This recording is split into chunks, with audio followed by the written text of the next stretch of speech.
What's up, everybody? Welcome to episode 6 of a disc golf podcast brought to you by Good Line Disc Golf. My name's Philip, and welcome, guys.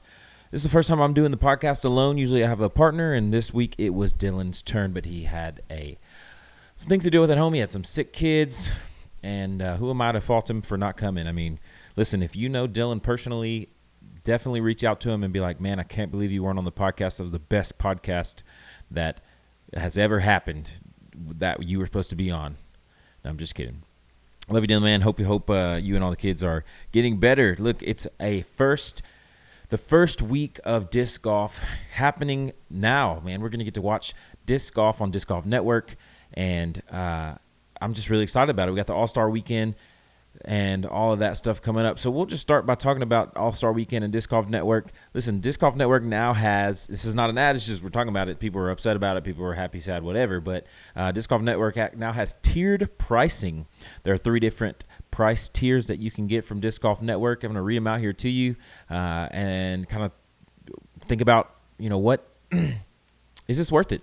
So you got Disc Golf Network Basic, which is what you kind of normally, in the past, it's all been one thing, and you've gotten whatever they put on there. Disc Golf Network Basic has live coverage of the first round of all Disc Golf Pro Tour events, live coverage of the first round of all PDGA Pro Majors, live coverage of all rounds for the following events: Chess.com Invitational, U.S. Women's Disc Golf Championship, Champions Cup, and MVP Open.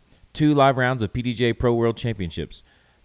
VOD of all live content included in the basic plan. 1 registered device, 1 playback session at a time. So this is like, hey, this is your Disc Golf Network personal, and you don't really get everything, but you probably get everything that you want or think that you want. You can get enough disc golf to really kind of satisfy you, but they're not showing you everything. Again, they're showing live coverage of the first round of all Disc Golf Pro Tour events, live coverage of the first round of all PDGA Pro Majors, live coverage of all rounds for the Chess.com Invitational, U.S. Women's, and Champions Cup and MVP Open. So you got 4 of the majors that you're getting access to, and then you get 2 of the live rounds of Worlds. I mean, if you like disc golf, you're not going to stick, and this is the plan you have right now, you're not going to stick with this plan, because what I'm reading right now basically says that you won't get to watch the end of Worlds if you don't have the next step up. So, like, honestly, what's the point of even having the Disc Golf Network Basic? Yeah, let's keep on reading. So then you got the middle plan, the Disc Golf Network Standard. So this one has live coverage of all Disc Golf Pro Tour and PDGA Major Pro events except the European Open, United States Disc Golf Championship, and the Throw Peak Women's Disc Golf Championship. So you're missing out on 3 of the disc golf rounds, and then you got VOD of all live content included in the standard plan. So you're going to get all video on demand of all live, so you watch it later. That all the things that you would have access to already, you can watch it again later if you want VOD. And then ad-free Jomez Pros next day post-produced tournament coverage for all Disc Golf Pro Tour and PDGA Pro Major events, except, again, the same ones we said earlier: European Open, United States Disc Golf Championship, and the Throw Pink Women's Disc Golf Championship. You get select non-competition Jomez and Disc Golf Network content, so I'm guessing that's going to be your not skins, but it's going to be like your putting game, your catch with Brian Earhart, and then you got pregame and halftime Tournament Central broadcasts. This is for $12.99 a month. You get 2 registered devices and 2 playback sessions at a time. So there's that, and then this is. And I don't know if this is including like a discount for PDGA members, so I do need to look into that, because that ends up being a thing. And then you have $20 a month for Disc Golf Network Pro. So this one you get live coverage of all Disc Golf Pro Tour and PDGA major events, including the 4 that we said earlier that you didn't get with the standard plan: the USDGC, the Throw Pink Women's Disc Golf Championship, and the European Open. And then you get additional premium live content featuring whole broadcast, alternate commentary broadcast. That's interesting, like a Manning cast. They're gonna have like They're gonna have like a Bogey Bros cast. That'd be pretty cool. I'll sign up. You need some more casts, and then pregame and halftime, postgame tournament, central broadcast, and more. Ooh, maybe that and more might get my attention. And then you get video on demand of all live content included in this plan. 9 bonus hour-long tournament central shows.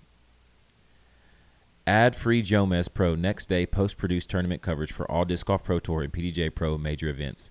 You get the first round ad-free. You get the first round ad-free at all events, and then you have 3 registered devices and 3 playback sessions at a time. Oh man, I'm not digging this tiered thing because really when I think of this pro tier, the Disc Golf Network Pro, the third one, like there's some things on there that I want to watch. Obviously, I want to watch USDGC. It's one of my favorite things to watch, especially it's got some very iconic holes. So like that's some stuff that I'm gonna want to see. The Throw Pink Women's Disc Golf Championship. Honestly, I can do with or without, but I do when I have it, I watch it. And so they want to bring more viewership to women's disc golf, and they're gonna charge us more for it. And then the European Open. Honestly, that's not a tournament in the past that I've thought, man, I really want to watch the European Open, but last year we had the explosive, the fireworks with Nico LaCastro, and so maybe I might have tuned in for the European Open to watch this year. Honestly, the only thing that I feel like I'm missing out on if I were to get the standard plan, which is probably what I'm going to end up doing because I'm a cheapskate, I guess, but I really would feel like I would miss out on USDGC, and I guess I'm going to have to figure out how to watch it later or something because I really enjoy USDGC, especially and they just have some really cool, like the island hole with the hay. Man, that's just some very iconic things. That's some like disc golf things, and I do appreciate that. Listen, if they're going to be bringing us a great product, then really I don't know how much of a conversation this is, but I can't count on one, maybe 2 hands, how many times last year I was watching live coverage, and boom, it would shut off, or boom, it would be buffering, or whatever. So this is kind of man, I really hope this is not just an experiment, like a cash grab experiment, because at the end of the day, I want some like very quality coverage from Disc Golf Network, and listen, they understand this. They understand that what we're looking for is some very quality coverage, especially if we're going to be paying a higher price for it. And I don't know if there is a discount for PDJ members. In the past, there has been, and I'm assuming there is going to be. I haven't signed up just yet. I am currently on the same plan that I've always been on, and I think I've been on the standard plan, and I'm going to check that out to make sure I'm still on the standard plan. But it's kind of a subscription that I let roll. In the past, like the price that I have had, I'm going to just check it real quick. The price that I have had has been enough that I didn't feel like I needed to cancel it or anything. It didn't really hurt me, or it didn't really hurt and that's how they get you on subscriptions, right? If it doesn't like hurt really bad, then it's like, okay, well, I'll use that. And so I've been subscribed through the off season still, and I've been using it. And we're a shop here, so having disc golf content on the TV is kind of a big deal, which makes me think that I may spring for the pro plan, just so it can have all of the live tournaments on in the shop while we're here, because we're going to be here while they're on. I mean, we're open on Thursday, Friday, Saturday, and a lot of times they are playing. Obviously, the final round is on Sunday, but those tournaments will be on in our shop. And in order for that to happen, in order for them to be on the shop, obviously I've got to subscribe to this thing. So I'm checking to see where which one I'm subscribed to. I should know that. Yeah, so I've been paying $656, and that was last year. So yeah, I mean I'm on the lowest plan possible, unless I'm just gonna log in. Yeah, accept the cookies. Why not? I'm just gonna log in and see where what my subscription is, and I really hope that $6 price is the price for a member of the PDGA, but you never know. I will be I just feel like a little like ugh. Oh yeah, so what is it? It's asking me if I want to change to plans. So I guess I need to rethink, like up my plan.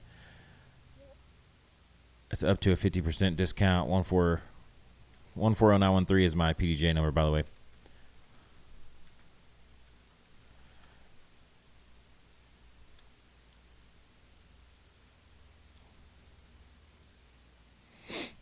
When you do sign up for Disc Golf Network, it's going to ask you for your PDGA number, and then it's going to send you something to your email.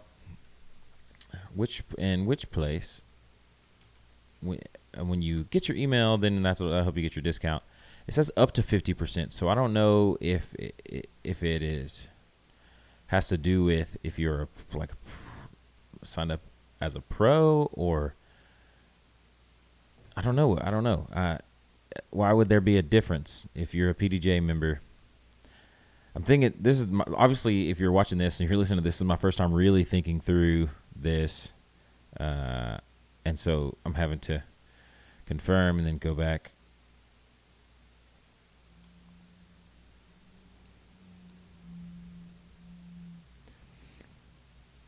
Yeah, so okay, I'm gonna check the email, and then I'm gonna let you guys know if it will let me, like, how much of a percentage it's gonna give me off. But I think that's weird that it's gonna ask you specifically for your PDGA, and then give you a specific discount according to your PDGA number, maybe, or according to if you've been a subscriber before. But I have been a subscriber before, and it should be able to tell me that via my email. So it's just odd.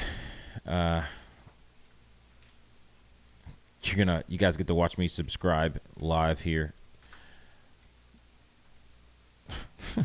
All the two-step verification and all that other stuff that Google makes you do. Yes, it's me, Google. Yeah. So here we are. You get an email. It's got your confirmation. It's not like a code or anything. It's just a button you got to click. You confirm. It takes you right back to Disc Golf Network. It's doing all this extra stuff. Yay, congratulations. You do have a PDJ subscription. Okay, so here you go.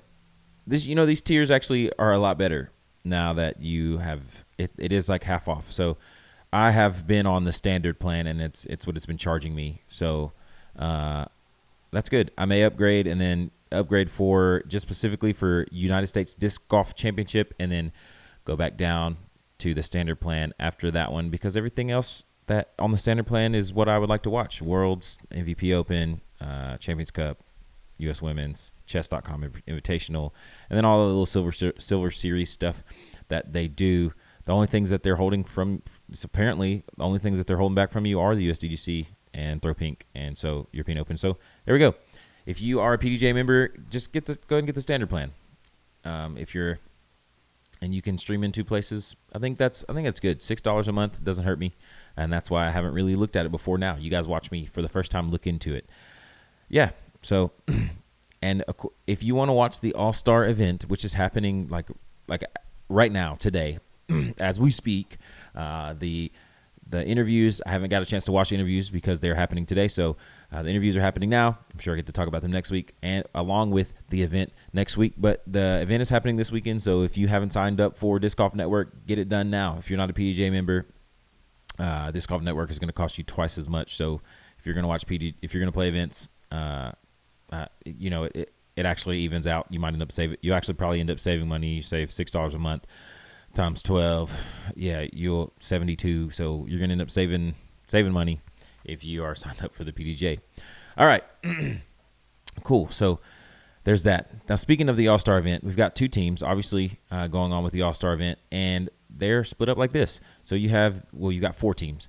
You got on one team, Team Heimberg, you got Calvin Heimberg, Matty O, James Proctor, Ricky Wysocki, Anthony Barella, and Chris Dickerson. Chris Dickerson was the replacement for Eagle McMahon. Eagle McMahon deciding it'd be better if he didn't play the event left-handed, and hampered. So he's going to continue to heal, and which is sad. It's really good for him. Like I don't want him to hurt himself for our entertainment, even though that's something we something we watch all the time. But I don't want him to be injured for our entertainment. I would like to see him come back full strength and throw those MVP discs. I believe he's going to win some events this year. That being said, Chris Dickerson takes his place, and I'm excited about that. I'm a Tennessee guy. I'm a local to Tennessee, and I've seen him around. I know he's good. I've got some friends who kind of grew up playing against and with him, and I've got to see him around, and I'm really, really pumped for him and his new deal with Squatch, even though I really liked his grip bag. If you didn't know, Chris Dickerson got a new deal with Squatch, and so his grip bag went on sale, and he had that camo bag with the orange. His new Squatch bag is legit, though, so check it out. Support your boy, Chris Dickerson. But anyway, he's now on the All Star event, so he's going down to Florida with that crew and that team. That team sounds incredible. That team sounds stacked, and it's got like old names on it. Like really, when I say old names, I don't mean like old elderly guys. I mean like guys that you kind of know their name, and they've been doing this for a hot minute. For the last 5 years, these are the names that have been in the forefront of disc golf. Really, Calvin Heimberg and Ricky Wysocki, boom. Matty-O, good fan base. He is kind of an older guy. Anthony Barella, his name has been in the mix of disc golf for the last 5 years as the next guy coming up. And so he's at the All-Star event. Maybe this year he'll really kind of step into his own and just like smack everybody around and be the best. And you got Chris Dickerson. Like I said, his name's been in disc golf for at least the last 5 years. People have known who he is. And he got that deal with Discrafts and all that stuff. The only one on the list that I really feel like on Team Heimberg that I really feel like is a quote-unquote new face to disc golf, and he's not new, but he's the one that's kind of been he's the one on their team that's kind of been up and coming in the last 5 years, and not someone that's kind of been well known for the last 5 years, is James Proctor. And he might be my favorite player on that team, just because I really dig his style. I like what he throws. I think he's smooth. I think that he's like understated, and boom, there you go. And then you got Team Robinson, which is Isaac Robinson's team. He's the team captain there. You got Isaac Robinson, world champion, Gannon Burr, Kyle Klein, Cole Redolin, Ezra Robinson, and Aaron Gossage. It's literally like that second team is like the young guns of disc golf. Obviously, Isaac Robinson, he's a world champion. He's in the last 5 years. He's kind of the last couple years is when you kind of known his name, and he's been up and coming and known as a great woods golfer. He and Chris Dickerson kind of mirror each other in that way. You got Gannon Burr, big time distance guy, big distance putter, and he's a young gun. Obviously, he's 18 years old. I'm pretty sure he's 18, but he's a teenager. Then you got Kyle Klein, same thing, same boat, same kind of age as Gannon Burr, maybe a year or two older. And he's been lighting it up, winning events. I mean, like all these dudes on this Team Robinson have been like winning things, which is interesting because the other guys are the ones that used to be always like winning things. You got Cole Redolin, another young dude. I think he was talking about being 18 this past year. He may be 19 now. Ezra Robinson, Isaac's brother, and then who is also really good at disc golf, which is pretty cool that that both of them played well enough, and they're on the same team, but both of them played well enough to be at the All-Star event. Then Aaron Gossage, and also he's kind of been like made a splash the last few years for himself. If I had to pick which team was going to win, and you can tell me if I'm wrong, get in the comments, tell me all about if I'm like overblowing this or thinking that I'm wrong. But I really think that for the MPO side, Team Robinson is going to take it, and maybe, I know that it's even, but maybe in a landslide. I just think that they're all going to be excited to be there, and they're going to be having a blast. I think it'll be fun to watch, and I think they're going to be hyper competitive, even if they're just kind of joking around. But I think that they're going to have the competition. It's just going to be, I think that team is going to be an absolute blast to watch. And I think that Calvin's team, like, it's going to be fun to watch. And I think the disc golf is going to be cool. And I think it's going to be great to see the disc flying again. But if it wasn't for Matty-O, they'd be kind of boring. Matty-O is gonna bring the livelihood to that group. And I know, like, they have dry humor, and I feel like they have good camaraderie on Team Heimberg, but like that group, I don't see them as like high entertainment outside of disc golf. If you like disc golf, they are high entertainment. If you like great shots, they are. But if you're talking about like personality wise, Team Robinson has the personality kind of locked up with Gannon Burr and Isaac Robinson and like having their crew basically, and Ezra Robinson having the crew. If you've watched their YouTube channel, you know they're a hoot. But anyway, so I'm going to go Team Robinson to entertain, to win our hearts and win the event, and maybe by a lot, but maybe not. We'll see. It is an all-star event. It's for fun. Okay, and so on the FPO teams, you guys know, but I'm going to list them out. You got Team Own Scoggins, who has Own Scoggins, Kat Merch, Haley King, Macy Vela Diaz, Jessica Weiss, and Henna Blomroos. Henna Blomroos is in place of Kristen Tatar because Kristen Tatar qualified for All-Star event, but she is not going to be playing in the All-Star event. I forgot to say that on the men's side, Aaron Gossage replaced Simon Lazat. So, anyway, which is kind of sad to see. We don't have any MVP representation, but that's okay. We'll see them soon enough. When the women's side, Henna Blomroos replaces Kristen Tatar. She takes the 12 seed, and she's on Team Scoggins. And then you have Team Gannon, which is Missy Gannon, who had and then Holland Hanley, Ella Hansen, Katrina Allen, Sarah Hokum, and Allie Smith. I can't tell you who I can't really I don't look at this list immediately and go, man, I'm rooting for this team. But I really dig, it's an all-star event, so the win is just for funsies, right?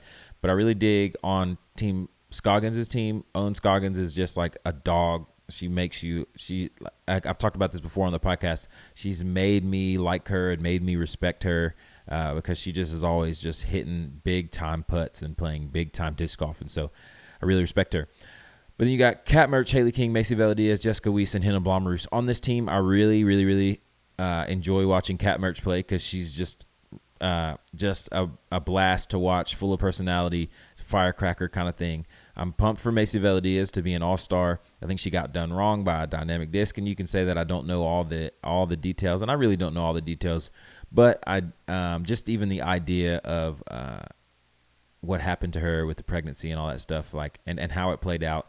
I'm just not a big fan of how it played out. I'm still going to throw some DD. I'm still going to throw some Trilogy, but I'm pumped for her.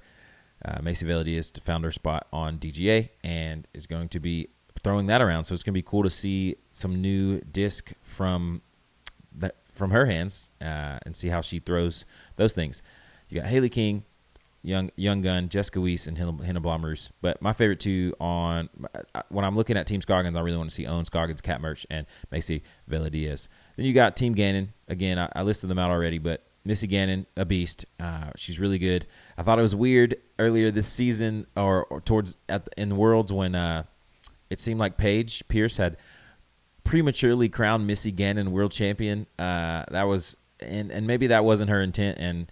But man, there was a post just with Paige Pierce congratulating Missy Gannon on her world championship is what it looked like, and obviously she did not win that. Kristen Tatar was even ahead at the time. I don't know why or if there was some kind of some juju that Paige Pierce was trying to put out, but man, was not my favorite moment of the season. But anyway, Missy Gannon, I do enjoy watching her play. Holland Hanley, same thing. It's really her story. She's like one of the young guns that's come up in the last few years. Her story really got me intrigued. I remember watching the event where it was a few years ago. I forgot the name of the event, but she had beaten both of the Allens, Jennifer Allen and who's the other Allen? There's no one here for me to ask. Dylan would know who I'm talking about, but she beat Jen Allen and another Allen, like some pretty high level pro, like FPO pros. And so I really was interested, where'd this lady come from? And come to find out, she came out of college and she got into disc golf, and she's really blown up in the sport. So I'm pretty pumped for her. I think she got signed by Trilogy then, and now she's with Discraft. But anyway, I enjoy watching her play because she really can get behind the disc, and that's pretty cool. You got Ella Hansen, Katrina Allen, Sarah Hokum, and Allie Smith. And the two that I really enjoy watching from that group, other than Missy Gannon and Holland Hanley, of course, Sarah Hokum and Allie Smith. I know they're lower seeds on the team, but Sarah Hokum, again, I've talked about this before, and she's really, when she's playing, my wife tends to watch disc golf more. She really likes watching Sarah Hokum's form because I think she understands and sees how maybe how to get some good power on a forehand. I think it encourages her to be able to get out and play, because Sarah Hokom may not look conventional when she throws, but the mechanics are maybe more clear for my wife to see. So I really appreciate when Sarah Hokom is playing and doing well, because then my wife will sit and watch disc golf with me, which is pretty cool. And then Allie Smith, who was was a really awesome story this year. She got a win, and it vaulted her into this past year. She got a win, and it vaulted her into the All Star event, into the top 12 women. So that's exciting. That's pretty cool. So I'll be rooting for Team Gannon, though I think when I look, man, yeah, I think Team Gannon could win, but I think it's really, really, really close. Like, everything's kind of stacked up on top of each other, but there's some more world championships on Team Gannon, so I'm going to go with Team Gannon. But anyway, All-Star Weekend is going to be fun. I get to sit on the couch and watch it all unfold. So moving on in the news world of disc golf. Man, it's been slow weeks the last few weeks, but this week has not really been a slow week.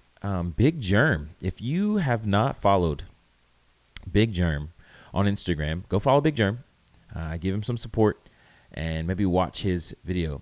This man, it's like, I don't know why. It seems like all the stuff kind of happens to Big Jerm, but Big Jerm apparently went on a vacation to Mexico, and while he was on a vacation to Mexico, crazy events ensued. So he goes down and is basically given free passes to like some kind of entertainment, like venue, like a park kind of thing. But in order to get those free passes, he had to go on a tour of a facility. Well, while he was going on the tour, it took a really long time. And while he was on the tour, he realized he had fallen for a timeshare presentation, which, if you know anything about timeshare presentations, they take a long, long time. So for hours, he and his fiance or wife, I don't know if they got married. I should know that. I do follow him on Instagram. Let's look. Big Jerm on Instagram. Is he married? If you know, before, obviously this is not live, but before I see it, you should, yeah, he's married. He got married November 13th. I knew that. I should have known that. But anyway, he and his wife, they go down there. He said Jules, and they get suckered into this timeshare presentation. Well, they get upset because their whole first day is taken over, and like that happens, right? So he gets but they get the passes that they are promised for the thing, and they get to go to like this little day park thing or whatever it's called.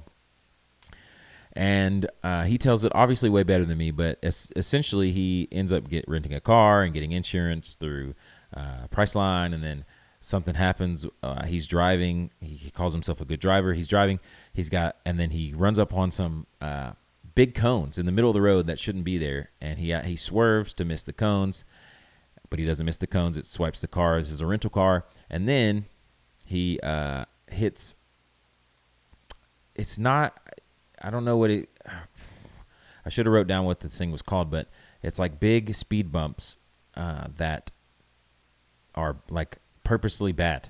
And so he hits it. He wasn't even going fast. He said he was going 30 miles an hour. He hits it, ramps up this thing, and then like kind of messes the car up. So the car's been hit. The car's been jumped, and it hits the ground, and it's giving him like danger signals or whatever. And so he's like, man, we got to pull over. So he pulls over, having a terrible day. It's at night. It's nighttime now, and they try to get some police officers involved, and the police officers come up, and there's like 8 of these dudes, and they've got AK-47s, and they're basically telling him that he has to pay money or they're going to take the car. They're going to something like $900 or 900 pesos, which is like, I think he said like $500 to $600. So he's got to pay this much money, or they're going to take the car. He's like, no, I'm not gonna pay right now, and then he takes the car and eventually gets back to where it needs to go. And I'm probably butchering the story, but all in all, basically they tell him that he has to pay $15,000 for this car. So he's getting extorted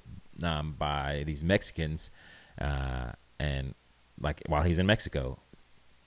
And so they're apparently he's like having a tough go. Like he's having a hard time. He's like crying. He's teary-eyed. They're laughing at him.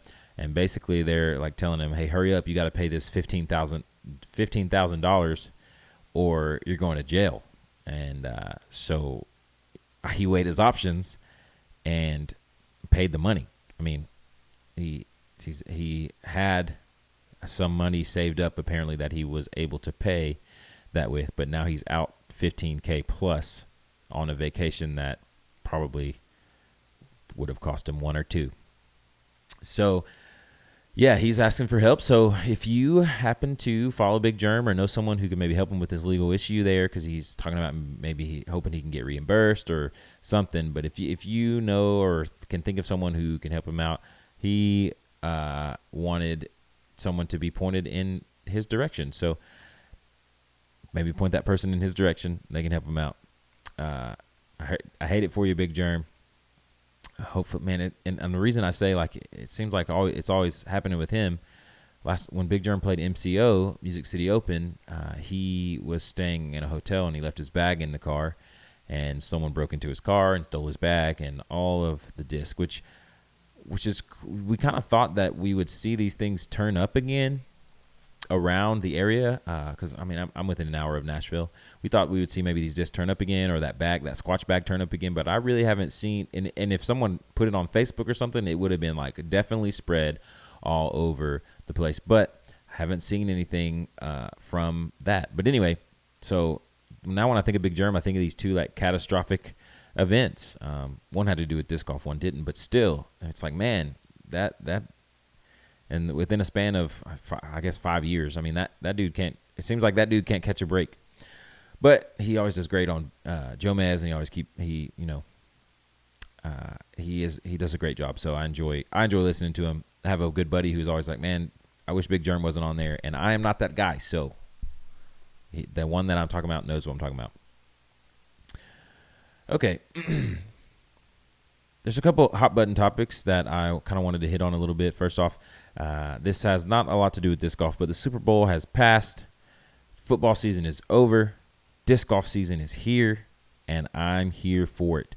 Halftime show had Usher and Her and Ludacris and somebody else. You can see how much attention I really paid to it. There was someone else there, though. Jermaine Dupri.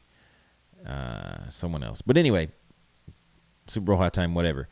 But now, the reason I am thinking about Super Bowl halftime, because we are going to have halftimes now in disc golf, like a halftime show. Where are they going to do that? Like, how is that going to work? Are they going to put music in it?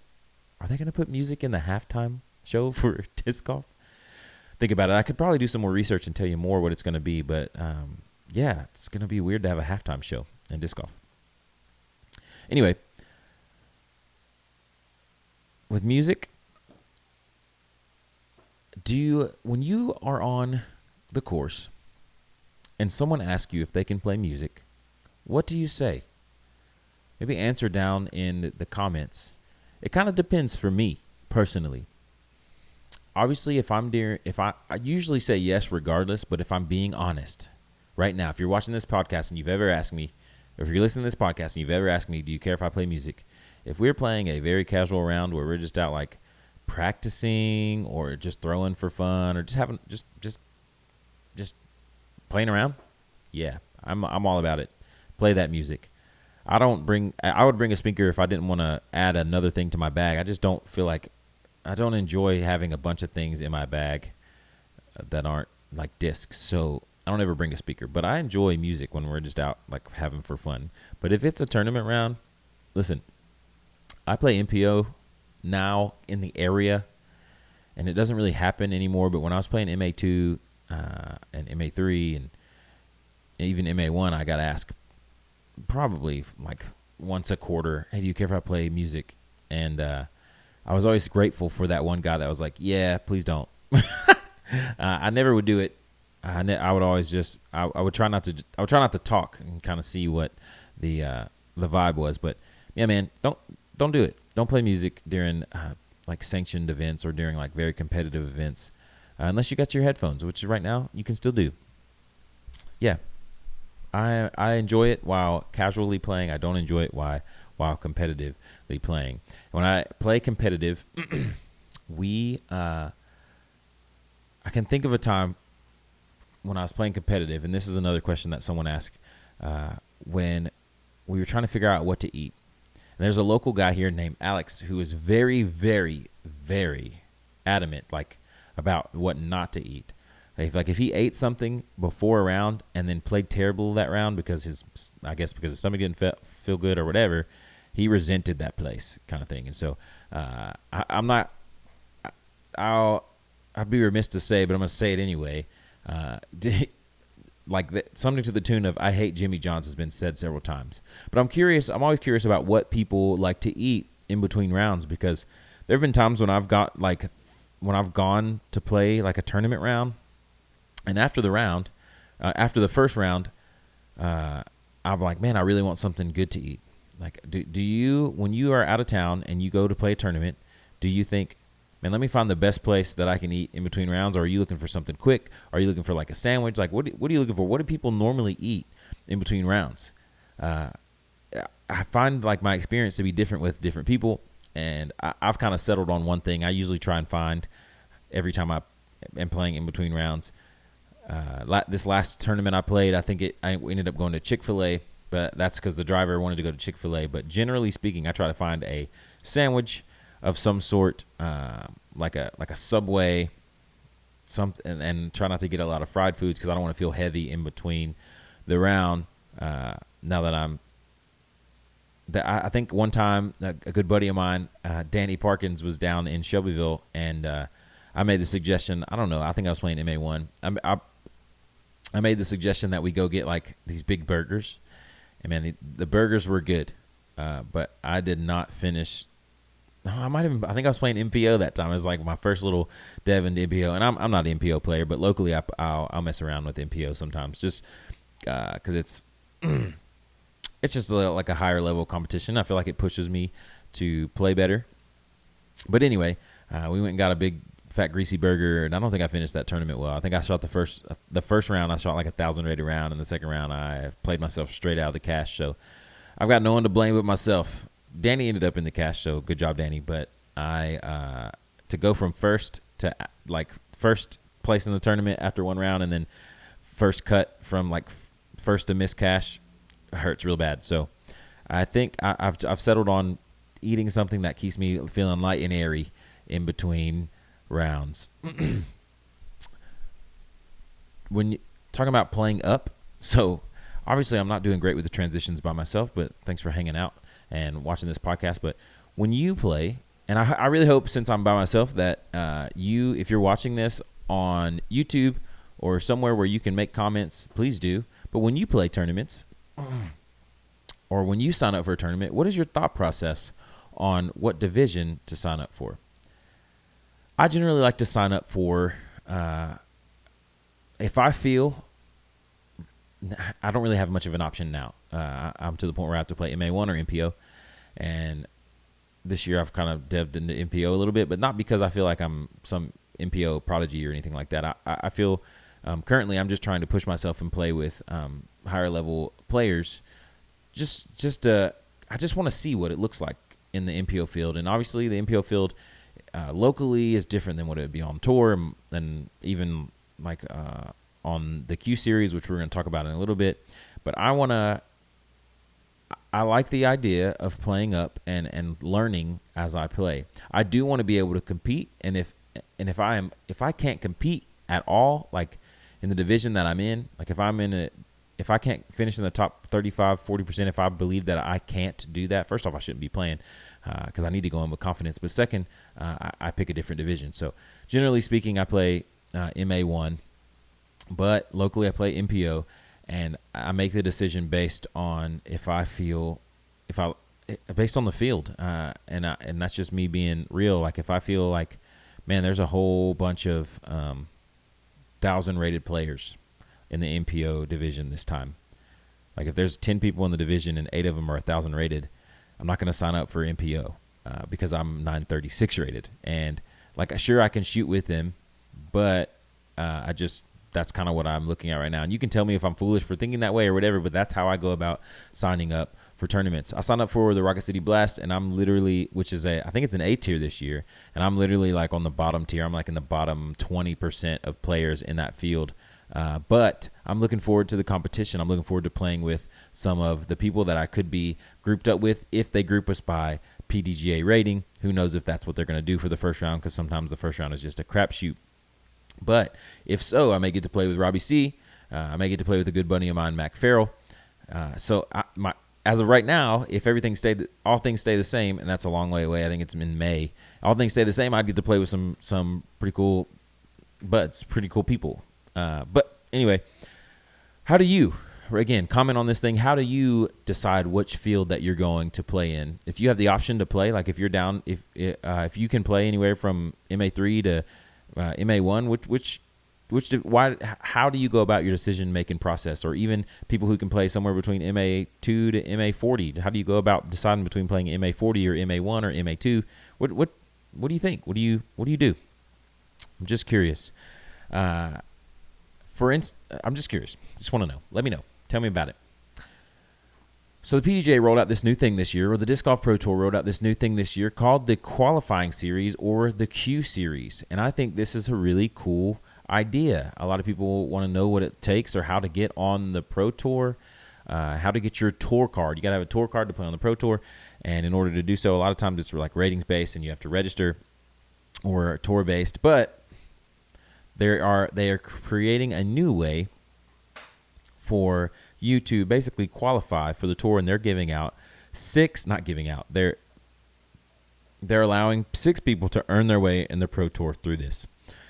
So basically like a Silver Series event, but now the points don't go towards Pro Tour events. So they're going to be doing these A-tier tournaments in Denver, Colorado, Austin, Texas, Shelton, Washington, Ogden, Utah, Liberty, Missouri, Holt, Michigan, Ontario, Canada, Seneca, South Carolina, and then the finale in the southeastern U.S.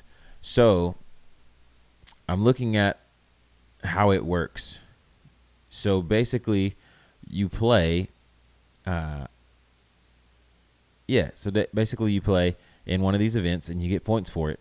And you're trying to earn your way into the finale. So let's say you win one of these qualifying events. You're most likely, because they're bouncing all over the country a little bit, you're most likely going to have the ability get an invite, kind of like if you've heard about NADGT at all. If you finish in the top amount with points or whatever percentage, however, really it's going to be a point system like a tour, then you will qualify for the finale, and then you'll come play the finale. So you award finale spots. And then the top 25 players qualify for that in the standings. And then the Disc Golf Pro Tour World Standings, the players from 46 to 80 qualify for this event. The people who fall short of the tour card line. Some players are going to get relegated to not having tour cards because of this, and there are going to be some players who maybe are not so well known that are going to get tour cards. This is how they're going to give them out. Here's how this is going to work. If you place in the top 2 in FPO or top 3 in MPO in Q Series point standing after the series finale. So you don't have to win the series finale, but after you play the final event, if you are in the top 3 as far as points go, you get a tour card. Pretty cool. If you place first or second in the FPO division at the Q Series finale. So let's say like you just qualify for the finale and then you come to the finale and you win it, you automatically get a tour card. That's an FPO. First or second, so you don't have to win it. You can get first or second. And then placing first, second, or third in the MPO division. So I don't see a world where, and maybe I'm wrong, but I don't see a world where you finish in the top 3 in point standings, where you finish in the top 3 in the series finale and don't finish in the top 3 in point standings. So you'll probably hit both of those if you finish in the top 3 in the series finale, because if you most likely finish pretty high in one of the other events or finished fairly decently in a few of the other events, and then you mess around and get third place in the series finale, you're most likely going to be in the top 3 of the series points. But anyway, so you can get first, second, or third to get in, and then in the FPO division, you can placing 3rd through 5th. In the you get a silver tour card, which is cool. So then you got that's like the next you can play all the silver series events. And the men placing 4th through 8th, you get a silver card. And then if you win a regular season Disc Golf Pro Tour Q Series event, then you get a silver card. So they're offering lots of options for you to be able to play in the Disc Golf Pro Tour. I think it's pretty neat. I'm looking forward to watching this. Hopefully these will be on Disc Golf Network, because I think there's a lot on the line here for new players, for young, or not even young, but just up-and-coming players who are hungry. They have the ability to come in and snatch some spots from some players who maybe have been around or not as hungry, or maybe this will light a fire in players that have been around for a while, and now that they'll come back with a vengeance and play like harder and stronger than ever. I think it's pretty neat. I don't really know. Yeah, I don't even know. We've never seen this before, but I think this is. I mean, obviously other people do it, but I think this is cool. It's like, yeah. So let's read. So I'm going to read this to you. Access to Disc Golf Pro Tour events for Q Series winners. The champions of each regular season Q Series event in both FPO and MPO will be awarded an exemption spot at a future regular season Disc Golf Pro Tour event. These exemption invitations cannot be applied to any of the Disc Golf Pro Tour playoff events or the Disc Golf Pro Tour champion. So you get an automatic bid. Like you don't even just get a card. You get a bid if you win. Qualified competitors should list 3 events of their choice and submit them. The Disc Golf to operations at discgolfprotour.com. The Disc Golf Pro Tour will assist in entry based on registration availability. Entry into events less than 30 days from the start of the competition is not guaranteed. Competitors must pay the registration fee as well as any other fee associated with ratings-based entry. Should a qualified competitor not be able to find a suitable event in the same season they qualify for the exemption spot, the tour will allow the competitor to enter into one event of their choosing during the following season. So if somehow you qualify when this person qualifies for their 3 events, if somehow none of the logistics work out, they're guaranteed a spot in one event in the following season. Competitors who have already secured a 2025 tour card can participate in Q Series events but won't be eligible to earn additional Q Series points. Silver cards are event exemptions. If such competitors place well in a Q Series event, any benefits, points, silver cards, exemptions will be awarded to the next eligible player. It works exactly the same way as kind of Silver Series and Pro Tour points go. This is what I had a question about. Double qualification scenarios. Points, standings, and finale finish. If a competitor earns a tour card based on both their Q Series finale performance and point standings, the tour card from the finale takes precedence. Subsequently, the tour cards and silver cards for point standings finishers will be reassigned to the next eligible player. So, I see this happening. I think there's going to be, I think the top 3 people for the most part are going to be double qualified, and then the next 3, 4, 5, 6, whatever, how many go down the line are going to be kind of they're going to get the trickle down effect. So that's pretty cool. Yeah, I'm excited to watch this. I really think this may be like the college, how college football is to pro football, where like the players just seem like more hungry and maybe more intense, and the Pro Tour is like the show, you know. And so I think it's going to be a good time.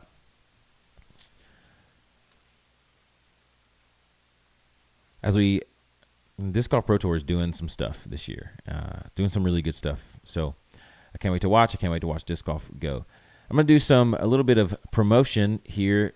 Thank you for sticking around and watching. If you're local, we got a couple things to show you guys. We got these in stock now. The Pixel, that's a really cool profile. This one's really neat. It's a black with the gray rim. My final thoughts on these Pixels is they feel really good. People keep talking about the depth, like how deep they are, and I think that's because Eagle said it in a video that these putters are really deep. And don't get me wrong, they're not like sharp by any means. They're not shallow, but there are putters that are deeper out there. This feels really good as a putting putter. I don't know how good it would feel as a throwing putter. I know I've seen some people throw it. I thought about doing a video throwing these things. But I think that as far as like putting goes, I have big hands, so I think that it looks really good. It feels really good in the hand. I can't switch putters just yet, but we got 25 of these things in the shop. So depending on how well they do around here, I'm assuming we're going to have a lot of people kind of want to try them out. Depending on how well they do around here, I may end up picking one up and kind of putting around with it and seeing how it goes. But they feel really, really nice. I didn't want to pick one because I wanted people to have the option to get one before I did. Like this one. This one's really cool looking. It's got, again, gray with the pink rim. Maybe you can see these are, yeah, I mean, they're just really, really nice, really solid, and they feel really nice. They feel like a mix of a couple different types of putters, maybe like an anode and maybe an ion, but not as much of a bead as an ion. But there is a little bit of bead, which I like having a bead. I mean, I think Simon kind of knocked it out of the park. I think these are going to be top-class putting putters for a while. Kind of like the Nomad. When the Nomad hit, they kind of swept through, and everybody gave them a chance, at least around here locally. And I think I saw it when I was playing tournaments, kind of regional in the region in Tennessee area. I think it's going to happen with the Pixels as they come out today. So, yeah, just be looking for people playing with Pixels. And then here, I did a video reviewing one of these. This is a really sweet Envy. It's got the price tag on it. That's why it's kind of see-through. One thing about these Envies is that they are, since they're Proton, they're really pretty. Like, they're see-through, but they are prone to, let's see if I'll wipe it off. They're prone to fingerprint smudges. You can kind of see in there. Yeah, they're prone to fingerprint smudges, but man, like this one is sweet. You can't even really tell like it's an overmold if you were looking from far away. If you know it's an Envy, so you know there's an overmold there. But this little seafoam green or teal or whatever you want to say, but man, they feel really good in the hand. And something I noticed about these compared to other Envies that have come out recently, I don't know if I can kind of show you, but these have a little bit of a, I wouldn't call it a dome, but they have a little bit of like a rise to them. Maybe that they can get a little more glide. Maybe they're a little just for like hand feel or whatever. But man, I noticed that Simon and maybe Eagle's doing it too, where they kind of get a little bit of extra quote unquote dome. I would say, man, there's nothing super duper fantabulously spectacular about these other than like the stamp is really cool. It's like really, really neat, and they look great. They're very pretty. I can't remember the last time that we had Proton Envies in, and these are prisms, so they got glitter in them and some swirls in them. But if you like an Envy, you're gonna like this disc. If you like Proton, you're gonna like this disc. So if you're buying one and you don't like an Envy, you're not going to like throwing it. It is what it is. If you like throwing an Envy, you're going to like throwing it because it flies like an Envy. If you want to see like comparison between this Envy and a Glow Envy and a Electron Envy, then you can just stick right here on Goodline Disc Golf or go to Goodline Disc Golf's YouTube page, and I kind of do a review, and I throw 4 different like Envies forehand and those same 4 Envies backhand. A Glow and the Prism Proton, and then an Electron, and then a soft neutron, and they all Envy. And Envy's going to Envy, so it just kind of is what it is. But if you like how it looks, go out and get you one. And if you want to support Eagle, go out and get you one. I think they're great. And then some things going on. If you are somewhat local to the Tennessee area and you start seeing these little bad boys around, we got these new team jerseys, team swag for Goodline Disc Golf. It's like blue. It's like some burst on it. Yeah, they got the logo on there. And then right down the back shoulder, Goodline Disc Golf. When you start seeing these things around, oh, just know it's about to go down. Listen, if you want to check if you are looking for an Eagle Envy, if you're looking for a Pixel, check out goodlinediscgolf.com. There are plenty of codes to go around, and we got some team members who can help you out with that. But that's going to conclude this episode of a Disc Golf podcast brought to you by Goodline Disc Golf. Shout out to my boy Jeff Gibson, who is going to be who reached out to me earlier to get me something, a dyed disc to put on the wall back there. But until next time, thanks for coming and thanks for listening to this podcast, and we'll see you out on the course soon. Go watch that All Star event this weekend. It's going to be a blast. Peace. We come out in the night after eating our pizza. If you're doing crimes, then we better not see ya. 'Cause we will fight you up, and who you gonna tell? We're really, really sweet. Master Splinter taught you well. Michelangelo, Leonardo, I'm a bigger Ninja Turtle. Raphael and Donatello, I'm a bigger Ninja Turtle. We got our friend Casey with his awesome hockey stick.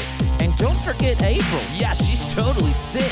With every calculation, yeah, it's hard to disguise. We may look like turtles, but we're the good guys. I'm a Ninja Turtle. I'm a Ninja Turtle. I'm a bigger Ninja Turtle. I'm a Ninja Turtle. I'm a Ninja Turtle. I'm a bigger Ninja Turtle. Splinter, Rocksteady, Beat, you're gonna lose. Krang, Karai, the Foot, you're gonna lose. Leatherhead, Slash, Talk, you're gonna lose. 'Cause we're the Ninja Turtle. Yeah, totally, dude. I'm a Ninja Turtle. I'm a Ninja Turtle. I'm a bigger Ninja Turtle. I'm a Ninja Turtle. I'm a Ninja Turtle. I'm a bigger Ninja Turtle. Michelangelo, Leonardo, I'm a bigger Ninja Turtle. Raphael and Donatello, I'm a bigger Ninja Turtle.